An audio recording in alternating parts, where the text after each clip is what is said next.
Hello friends, welcome to খেল দুনিয়া। আর কিছুক্ষণের মধ্যেই শহরে এসে পৌঁছাবেন আনোয়ার আলী, অর্থাৎ আজকে রাত্রিবেলার মধ্যে কিন্তু শহরে আসার কথা আনোয়ার আলীর।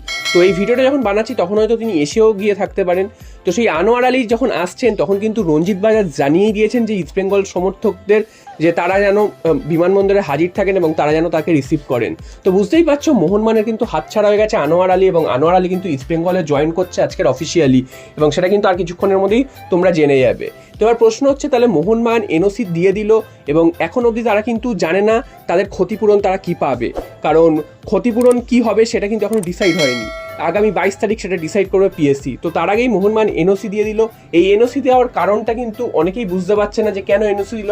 তো এখানে কিন্তু কয়েকটা ব্যাপার উঠে আসছে, সেটা হচ্ছে মোহনবাগান হয়তো চায় না কোনো প্লেয়ারের যাতে খেলার লাইফ যাতে নষ্ট না হয়, তার জন্য হয়তো এনওসি দিয়ে দিল এবং তাকে যেন কোনো সমস্যার সম্মুখীন না পড়তে হয়। আবার অন্য কিছু মত আছে, মোহনবাগান কিন্তু এটা খুব চালচেলে কাজটা করেছে, কারণ মোহনবাগান জানে যে এখন এনওসি মোহনবাগান দিয়ে দিচ্ছে ঠিকই, তবে এটা এখন প্রমাণ হবে তখন কিন্তু যেই ক্লাব তাকে সই করাচ্ছে এবং উল্টো দিকে পেরেন্ট ক্লাব অর্থাৎ দিল্লি এফসি, তারা দুজনেই তো ফাঁসবে এবং পিএসসি থেকে তাদের শাস্তি দেওয়া হবে, ট্রান্সফার ব্যান হতে পারে।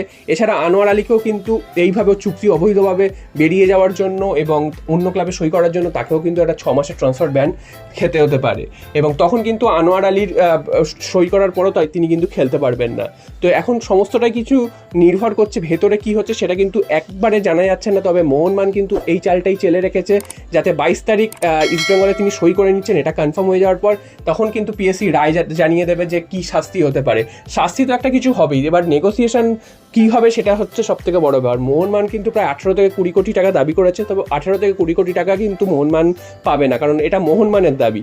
এবার পিএসসি সেইটার উপর একটা বিচার বিবেচনা করে এবং দুই পক্ষর সাথে একটা বিচার বিবেচনা করে নেগোসিয়েশনও একটা কিন্তু মূল্য আসবে, সেটা কিন্তু কম করে 8 থেকে 10 কোটি টাকা হতেই পারে। এবং আনোয়ার আলীর যা ভ্যালু সেই হিসাবে কিন্তু 8 থেকে 10 কোটি টাকা ঠিকই আছে। শুধু আনোয়ার আলীর ভ্যালু নয়, এই যে এতদিন যে মোহনবাগান এই জিনিসটার পেছনে ছুটলো এবং মোহনবাগানের যে একটা বড় লস হলো এবং এই সেট টিম ভেঙে গেল, সেটার জন্য কিন্তু এই ক্ষতিপূরণটা একটা ম্যাটার করবে। তো দেখা যাক শেষ পর্যন্ত আনোয়ার আলীর জন্য মোহনবাগান কি কম্পেনসেশন পায় এবং মোহনবাগান বিষয়টা কিভাবে ট্রিট করে সেটাও কিন্তু একটা দেখার। তবে এই মুহূর্তে দাঁড়িয়ে দেখতে গেলে মনে হবে যেন ইস্টবেঙ্গলেরই জয় জয়কার এবং মোহনবাগান কিন্তু অনেকটাই হেরে গেছে, এরকম কিন্তু একটা ব্যাপার। তবে তোমাদের জানিয়ে রাখি, মোহনবাগান কিন্তু সহজে জমি ছাড়বে না। যদি মোহনবাগানের পছন্দ না হয় যে পিএসসি যে কম্পেনসেশনটা ধার্য করছে সেটা যদি মোহনবাগানের পছন্দ না হয়, সেক্ষেত্রে কিন্তু আরও উচ্চতর জায়গায় অর্থাৎ ফিফায়ও যেতে পারে মোহনবাগান। তো তোমাদের কি মতামত যে আনোয়ার কেসে মোহনবাগান যদি পছন্দ মতন রায় না পায় সেক্ষেত্রে কি আরও উচ্চতর জায়গায় যাওয়া উচিত নাকি সেটা মেনে নেওয়া উচিত? তোমরা কিন্তু অবশ্যই কমেন্ট করে জানিও। এরপর আরও একটা বিষয় চলে আসি যে আনোয়ার আলী তো চলে গেছেন, এটা বুঝতেই পারছো, এবং তাহলে মোহনবাগান ওই জায়গাটায় কে সামলাবে? কারণ তোমরা জানো যে যখন আইএসএল চলবে তখন কিন্তু 4 জন বিদেশিতে খেলতে হবে। এএফসিতে অসুবিধা হবে না, কারণ 6 জন বিদেশি অ্যালাউ আছে। তো 4 জন বিদেশি অ্যালাউ হলে কিন্তু তখন কিন্তু খুব মুশকিলে পড়বে মোহনবাগান, কারণ সেই সময় কিন্তু ডিফেন্সে কোনো ভারতীয় একজন সেন্ট্রাল ডিফেন্ডার দরকার। তো সেক্ষেত্রে কাকে খেলাবে? তো সেক্ষেত্রে কোনো প্লেয়ারকে তো নিতে হবে।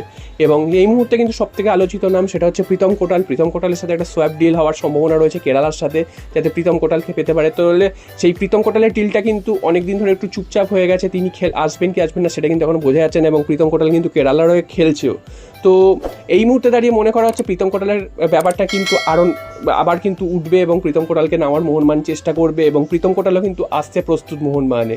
তো সবকিছু ঠিকঠাক থাকলে প্রীতম কোটালকেই তোমরা মোহনবাগানের ডিফেন্সে কিন্তু আবার দেখতে